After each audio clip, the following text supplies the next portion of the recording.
Okay, welcome back mga bay sa ating channel Boyac Specific. Nagbabalik na naman para sa continuation ng ating amplifier DIY. So magandang araw sa ating lahat. So ito na naman tayo ulit sa ating DIY na amplifier. Yan. So bali yung ginagawa ko dito mga bay ay gagawin ko na siyang stereo na ibubukod natin o iisahin na natin yung kanyang board at plano ko dito ay ano natin ipapabricate na natin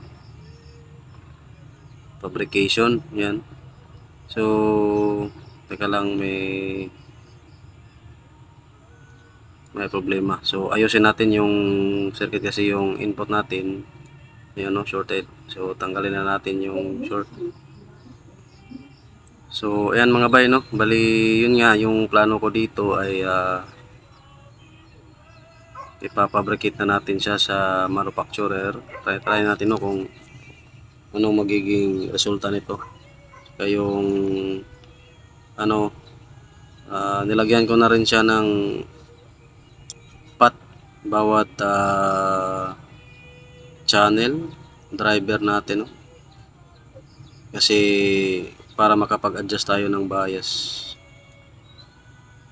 So ayan siya, simple lang naman yung kanyang circuit mga bayan pero kaya rin niyang pumalo ng mataas. So bali tingnan natin yung kanyang, actually nagawa ko na yung PCB niya na i-design ko na mga bay. Hindi ko na lang pinakita kasi medyo matagal. Tingin tayo sa 3D niya para makita nyo yan. Hindi yung pala yung pinaka board circuit layout niya. So adjust natin.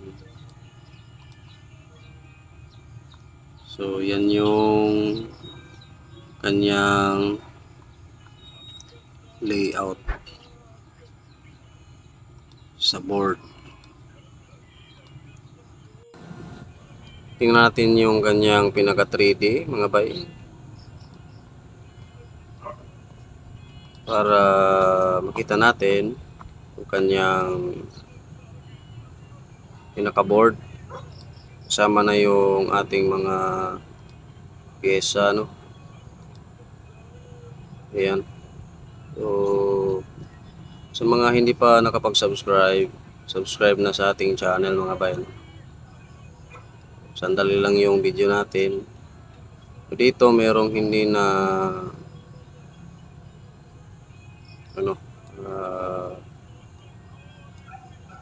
hindi natakpan pero okay lang yan, hindi naman yan magiging problema. So i-save natin, tsaka ito na. Tingnan na natin sa kanyang pinaka 3D mga bay. Ano magiging itsura niya dito 3D tayo. Yan. Ito lang naman yung kanyang forma.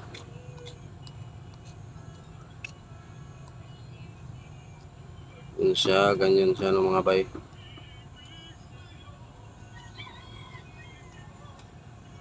So, yun nga ipapabricate natin to. Patayin natin kung maganda ba yung napapansin nyo merong pot.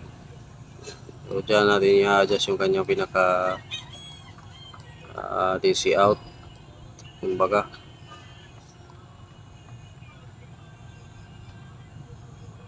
Kasi yung kanyang bias naman dyan ay fix na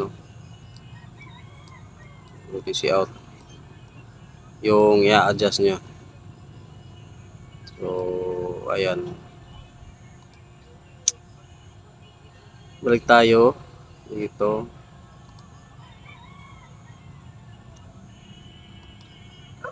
Tingnan natin sa 2D. Yan siya.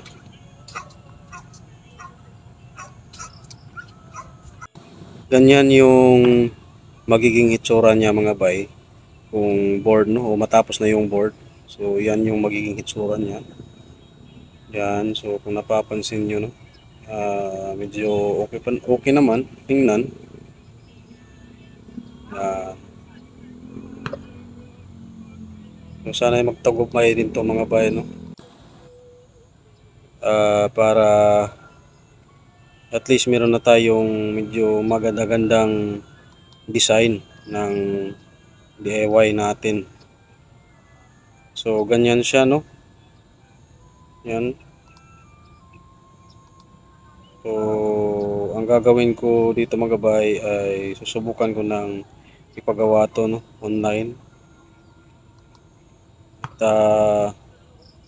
para naman at least yun nga no, magkaroon tayo ng medyo dissenting board naman. Yeah. So, bali ito no, ang gagawin ko na lang to mga bay at i-update ko kayo kung ano na yung kung magawa na o at kung dadating na siya. So ayan. So, sa mga hindi pa nakapag-subscribe sa ating channel, please mga bay, no? Subscribe naman kayo sa ating channel.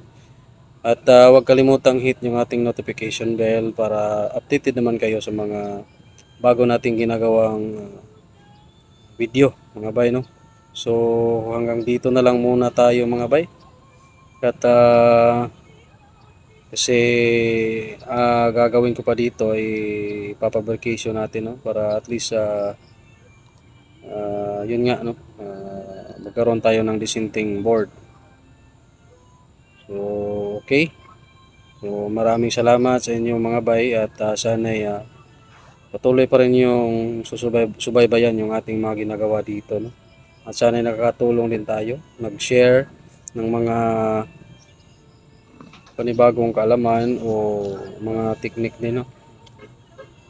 So ayan, maraming salamat mga bay. Bye mga bay.